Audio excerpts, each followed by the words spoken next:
তাহলে বন্ধু দেখি রাজস্থানি ঢুংরি করতে কি কি লাগছে। আসুন দেখে নি বন্ধু।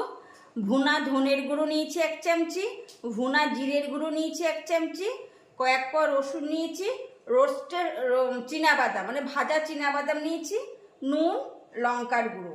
আর এখানে নিয়েছি বন্ধু টমেটো, পেঁয়াজ, ধনেপাতা। এবার বন্ধু ঢুংরি সার্ভ করতে হয় চাপাটির সঙ্গে। এবার সেই জন্য আমি চাপাটিটাও করে নিচ্ছি।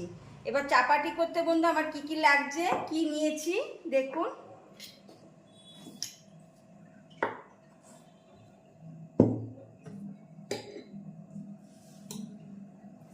প্রথমে বন্ধু চাপাটিটা করে নেব। আমি গেহু কা আটা 250 গ্রাম নিয়েছি। আপনারা শুধু গেহু কা আটা দিয়ে করতে পারেন। আমি আটা ময়দা দুটো মিশিয়ে নিচ্ছি। 250 গ্রাম ময়দা,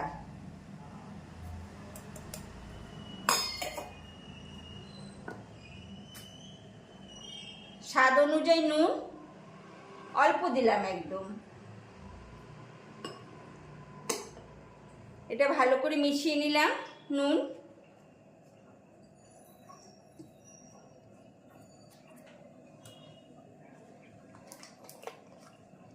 এবার সামান্য সামান্য জল দিয়ে বন্ধু মাখতে থাকবো।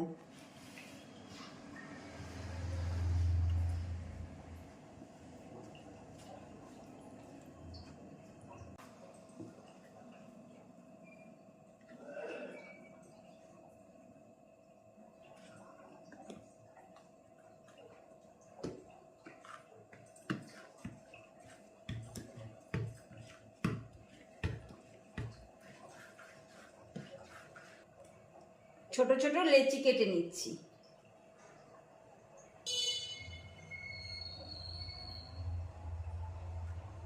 বন্ধু আমি সব লেচি কেটে নিলাম। এবার সামান্য ময়দা দিচ্ছি। একটা লেচি নিলাম, বেলে নেব। যেরকম আমরা রুটি করি আপনারা করেন সেরকম।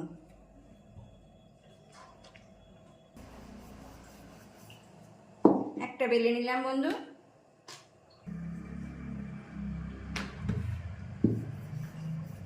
এবার বন্ধু একটা টিপস বলে দিচ্ছি। ধরুন একসঙ্গে অনেকটা রুটি একসঙ্গে বেলে নিয়ে যাবেন। অনেকটা রুটি পরপর রুটি করলে রুটি ঘেমে যায়, ভিজে যায়, রুটি ফোলে না।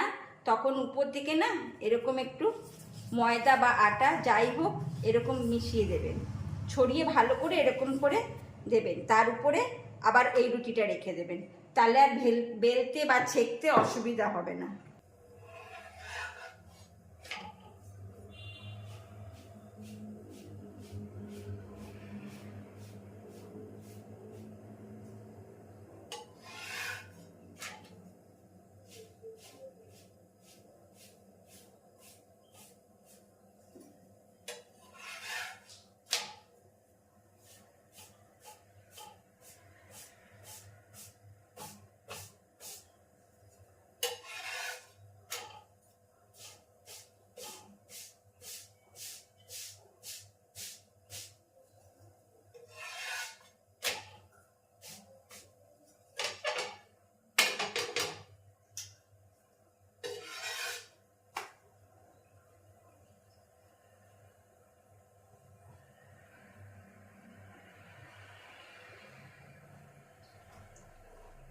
বন্ধু এরকম ফুলকো ফুলকো লুচি হবে, রুটি হবে,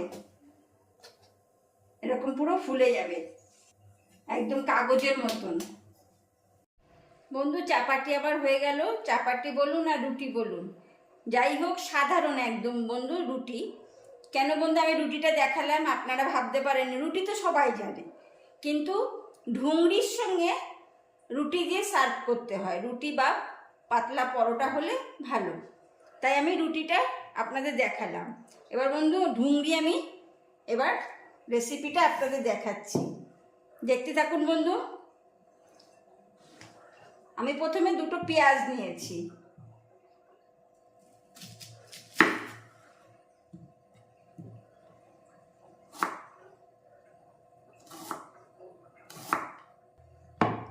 এবার বন্ধু পেঁয়াজগুলো খুব সরু সরু করে আমি কেটে নিলাম। আবার অপোজিট করবেন, করে একদম ছোট ছোট টুকরো করবেন। ধরুন তরকারি করতে অসুবিধা হচ্ছে বা চটজলদি একটা খাবার লাগবে রুটির সঙ্গে সার্ভ করতে, তখন এরকম ঢুংরি বানিয়ে দেবেন বন্ধু, খেতেও ভালো হবে, চটজলদি হয়ে যাবে।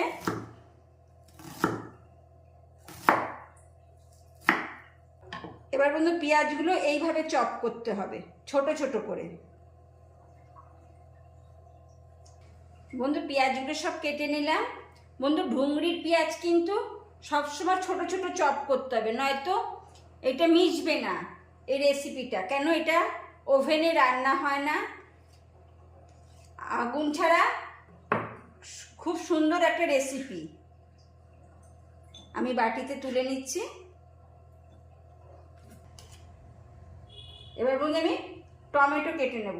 বন্ধু আপনাদের কম বেশি লাগলে কম বেশি করতে পারেন, আমি যে মাপে লাগবে আমি সে মাপে করলাম। দুটো মাঝারি সাইজের পেঁয়াজ আর ছোট বড় মিলে টমেটো নিয়েছি। এবার টমেটো গুলো বন্ধু ছোট ছোট চপ করতে হবে। টমেটোগুলো কিন্তু বন্ধু এরকম ছোট ছোট চপ করে নিতে হবে পেঁয়াজের মতনই। বন্ধু সব টমেটোগুলো চপ করে নিয়েছি, সব ছোট ছোট করে করতে হবে বন্ধু। এই পেঁয়াজের মধ্যে টমেটোগুলো তুলে নিলাম। এবার বন্ধু ধনে পাতা, কিছুটা ধনে পাতা নিয়েছি, এই এক আটির থেকে অল্প একটু কম।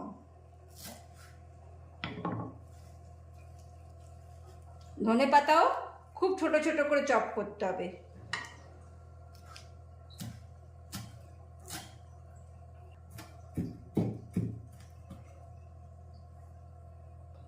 এরকম ধনে পাতাগুলো এই বাটির মধ্যে দিয়ে দেব। প্রথমে পেঁয়াজ দিলাম, টমেটো দিলাম, ধনে পাতা দিলাম। এবার বন্ধু সব সবজি কেটে নিয়েছি। আমি একটা ছোট হামনদিস্তা নিয়েছি, রোস্টেড বাদাম নিয়ে নিলাম, রসুন নিয়ে নিলাম, ধনের গুঁড়ো দিয়ে দিলাম 1 চামচি ভাজা, হ্যাঁ, আবার জিরের গুঁড়ো দিয়ে দিলাম 1 চামচি, লঙ্কার গুঁড়ো দিয়ে দিলাম। ঝালটা বন্ধু আপনাদের স্বাদ অনুযায়ী, আন্দাজ মতো নুন দিয়ে দিলাম।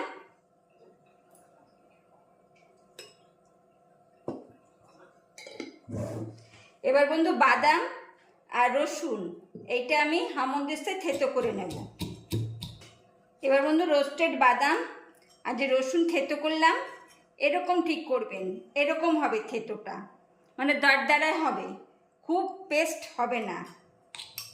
এবার এর মধ্যে আমি সম্পূর্ণটা দিয়ে দিলাম। বন্ধু উপর থেকে ফুটন্ত গরম তেল,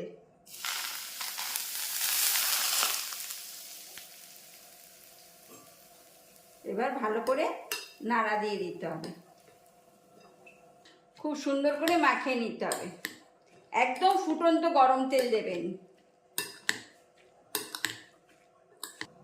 বন্ধু রাজস্থানি ডুংরি, এবার বন্ধু রাজস্থানি ডুংরি এটা সার্ভ করতে হলে রুটি বা পরোটা দিয়ে সার্ভ করতে হয়। হঠাৎ দেখুন বাড়িতে সবজি করতে অসুবিধা হচ্ছে, ফট করে রাজস্থানি ডুংরি বানিয়ে দিলেন, এটা রুটি দিয়ে সার্ভ করতে হয়। এবার বন্ধু বলবেন রুটি তো আমরা করতেই পারি বাড়িতে, হ্যাঁ রুটি সাধারণ আমি রুটি করেছি, যেটা চাপাটি বলে, সাধারণ আমি রুটি করেছি, আর ডুংরিটা দিয়ে এটা সার্ভ করতে হয় রুটি দিয়ে, সেইটাই আপনাদের দেখালাম। বন্ধু পুরো ভিডিওটা দেখে কীরকম লাগলো কমেন্ট করবেন, আপনাদের আত্মীয় স্বজনের মধ্যে শেয়ার করে দেবেন, আমার সঙ্গে থাকবেন। আর নতুন বন্ধুরা যে আমার ভিডিওর কাছে এসছেন অতি অবশ্যই একটা সাবস্ক্রাইব করে দিন, আমার সঙ্গে থাকুন।